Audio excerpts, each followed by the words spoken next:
تمرین کول ستاسو سترګو دید ډیروي شي، تمرین کول ستاسو حافظه غښتلې کوي شي، تمرین کول ستاسو د غبرګون عکس العمل پیاوړی کوي شي. د غبرګون عکس العمل څه دی؟ مثلا ته یوې ستونزې سره مخ کېږي، ستا مغزه درته وایي چې یا ستونزې سره وجنګېږه یا ترېنه وتښته، کوم ته چې فایټ او فلایټ وایي.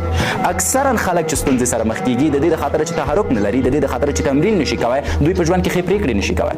په کوم ځای کې چې باید د ستونزې نه وتښتي هلته جنګېږي، په کوم ځای کې چې باید وجنګېږي هلته تښتي. د ورځې په پای کې چې دی پریشانه وي چې ما صحیح پرېکړه ونه کړه. مثلا زما یو ملګری دی، دا 3 وظیفې لري، 3 واړه چې دی د لاسه ورکړي. اوس پښیمانه ده چې کاشکې مې لږ حوصله کړې وای. ولې د صحیح پرېکړه په خپل وخت کې ونه شوه کولی؟ چون د مغزو د فلایټ اند فایټ برخه صحیح فعاله نه ده. ولې فعاله نه ده؟ ځکه دا سړی تمرین نه کوي. تمرین څه اغیزه لري؟ ځکه کله چې ته تمرین کوې ستا د وینې جریان چټک کېږي، کله چې ستا د وینې جریان چټک شي ستا مغزو ته پوره وینه رسیږي او ستا مغزه چې د یو کمزوري ګروپ په شکل لګېږي، اوس چې وینه ډېره ورته ورسیږي ځواکمن ګروپ په شکل باندې رڼا کوي. نو دا پکې ډېره زیاته مهمه مسله ده.